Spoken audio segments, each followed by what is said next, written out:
Hello, we're going to look at example 12, and it says let z equal to CIS of alpha.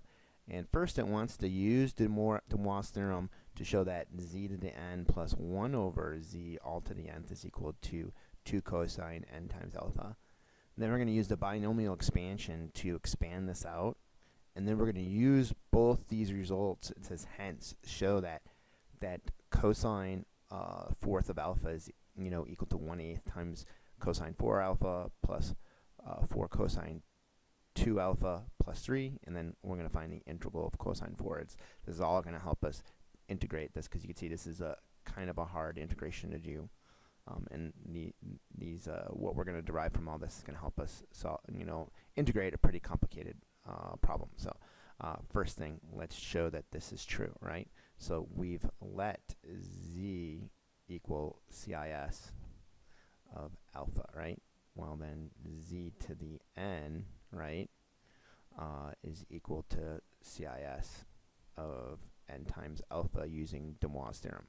But we also know that if we were to take 1 over z to the nth, that's the same as z to the negative n, and using de Moivre's theorem, then this is CIS of n times negative n alpha, right? And then now we can show that this is true by adding these two together, right? So we know by taking z of n plus 1 over z to the nth, we're going to end up this guy here, but I'm going to write it out as the longhand way of doing the modular argument form, and that's going to be cosine of n times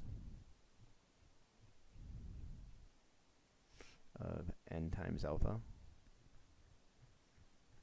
plus I sine of n times alpha, right? So we get n times alpha inside of here, I sine n times alpha, plus, if we add up this guy right here in the long form, we're going to have cosine of a negative n alpha plus I sine of a negative n times alpha, right? And then knowing our properties, kind of running out of room over here, I'll just have cosine of n alpha, right, plus I sine n times alpha. But we know from our properties, negative cosine, this is just the same as a positive cosine n times alpha. The opposite angle is going to result the same positive output if it's a negative angle, but the sign switches, so this would be a minus. The sign's going to switch here as we go in the opposite direction, and that's sine n times alpha, right? And then we could see what cancels out here. The complex number parts cancel, and these end up being like terms. So now we can conclude that z to the n plus 1 over z to the all to the nth power is equivalent to 2 times cosine of n times alpha, right? So we're able to use de Moivre's theorem to show the result that we just did. So next, we're going to use the binomial expansion, so to expand this guy out, right? So we'll do this here. So let's say I'll expand this guy out. So if I have, let's use a different color. Let's say if I have z plus 1 over z to the 4th power, right? Well, the first one's just going to be z to the 4th. Then I'm going to have plus 4. It would be z cubed, then it's 1 over z, right? And then I'm going to have the middle term is going to be 6, right? And it's z squared over 1 over z squared, right?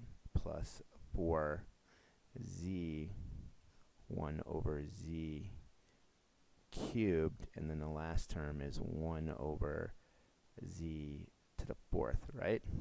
Now let's simplify this and see what happens. We're going to end up with z to the 4th that z is going to cancel out with that, so that's 4z squared, right?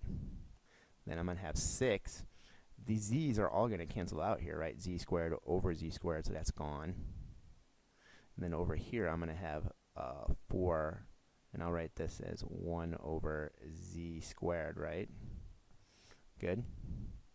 And then the last one is plus 1 over z all to the 4th. Now, if you haven't noticed what this is going to be equal to, we're going to put this in a simpler form to see what this is equal to. So I know to make this easier to see, z plus 1 over z to the 4th. If you notice, right, I have z to the 4th, this guy, this term, and this term, plus, a little messy there. Oop, wrong one. Let's just do this. And I'm going to put this term and this term together, and I'm going to have plus 1 over z to the 4th, right? If you haven't noticed, it's starting to look like our formula here, right? So if I put those terms together, and these two, if you notice, there's a common factor of 4, right? So I can factor out of 4, and then I'll have z squared plus 1 over z to the 4th, right? I'm sorry, z squared, right? And don't forget about my plus 6. So I'm going to be able to use this guy right here, right, to help me with the bottom part down here. So let's go to another page here. And I'm going to use this formula right here to help me out with it, right? If you noticed, right? So here we go. Let's see now, and then hence show that cosine to the 4th, right, is 4th alpha is equal to that. So I know that, well, if we start off with this guy right here, right, this would be equal to, we're using the formula backwards, right? So, or this guy right here, this is to 4th power, right? So this would be the same as inside here is 2 cosine. This is the first power, 2 cosine. 2 cosine alpha, right? This is n equals 1 to the 4th power, right? So these guys right here were n equals 1, right? And then over here, I have n equals 4, so this is the same as 2 cosine 4 alpha, right? Right? And then here I got 4 plus, this is where n equals 2, so it's 2 cosine 2 alpha, right? And then I have plus 6, right? And we're trying to show that this is equal to this, so so this would be 2 to the 4th, which would just be 16 cosine to the 4th alpha, right? And this would be 2 cosine 4 alpha plus 8 cosine 2 alpha plus 6, right? And then divide by 16, I'm going to end up with